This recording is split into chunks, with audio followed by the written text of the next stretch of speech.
AITA for telling my birth siblings to fuck off and leave me alone, and I don't care about their stupid fucking parents. I, 21M, was adopted as an infant. But this wasn't some heartwarming, selfless decision made by a struggling mother who just wanted the best for her baby. No, I was abandoned. I was found in an alleyway, wrapped in nothing, left in a low-visibility area where I could have easily been overlooked. No note, no sign that someone cared about what happened to me. I was discarded like trash. I don't remember any of this, obviously, but it made the news at the time. I've seen the old newspaper clippings. A mystery baby, left for dead.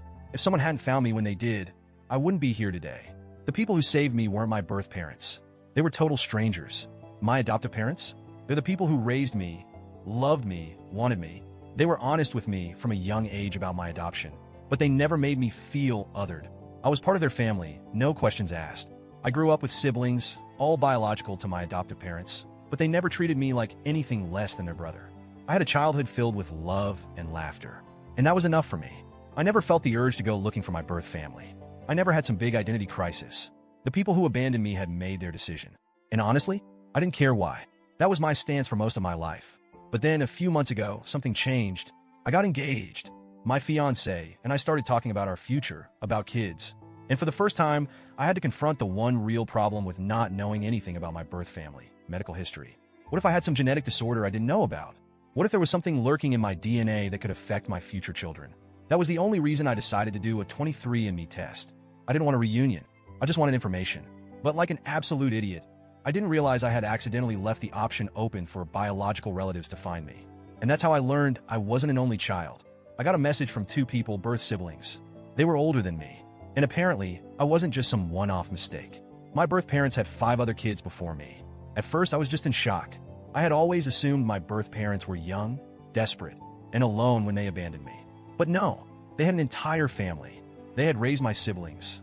And yet, for whatever reason, I was the one they tossed away. I felt numb, confused, angry. But my birth siblings didn't come at me with hostility. They acted excited. They told me they had been looking for me, that they had always known about me, that their parents had regretted giving me up. That last part, that made me pause. Because let's be real, they didn't give me up. They dumped me in an alley like a piece of garbage. Still, I decided to be civil. I told them straight up that I didn't have an interest in reconnecting with my birth parents, but if they had any medical history to share, I'd appreciate it. They didn't answer my question. Instead, they kept pushing to tell me my birth parents' real story. I shut it down. I told them, flat out, that I didn't care why my birth parents abandoned me. I wasn't interested in reconnecting. I just wanted medical information. That's when things shifted. At first, they just seemed disappointed. But then the messages started changing. They started guilt-tripping me. You don't understand. Our parents regretted it so much. They wanted to come forward, but they were too scared of getting in trouble. They cried for you. You were never forgotten. You owe it to them to at least hear them out. That last one, that's when I started getting pissed. I didn't owe them or their parents anything. If my birth parents had really regretted what they did, they would have come forward regardless of the consequences. They would have fought to get me back. Instead, they let me grow up thinking I was unwanted and discarded. And now, when I have a life without them, when I've moved on, they suddenly want a second chance? No, absolutely not. I blocked my birth siblings. I thought that was the end of it. But then, they found me on social media. I started getting messages from different accounts. They kept insisting we were family, that I was the missing baby, that their mom cried for me every night, that I was being cruel for shutting them out.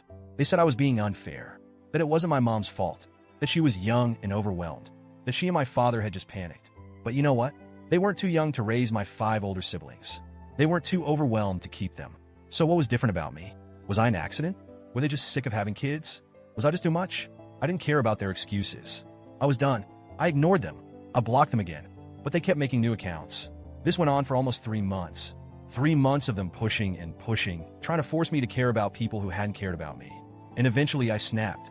I sent one final message before deleting everything. FCK off. Leave me alone.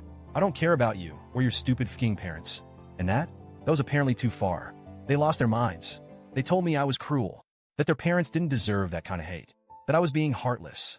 They kept coming at me, but I didn't even read the rest. I deleted my account entirely. And now, I don't know. I don't regret cutting them off. I don't regret refusing to engage. I know I don't owe them anything, but was my final message too harsh? Was it too much? Because a part of me wonders, should I have just ignored them one last time instead of snapping?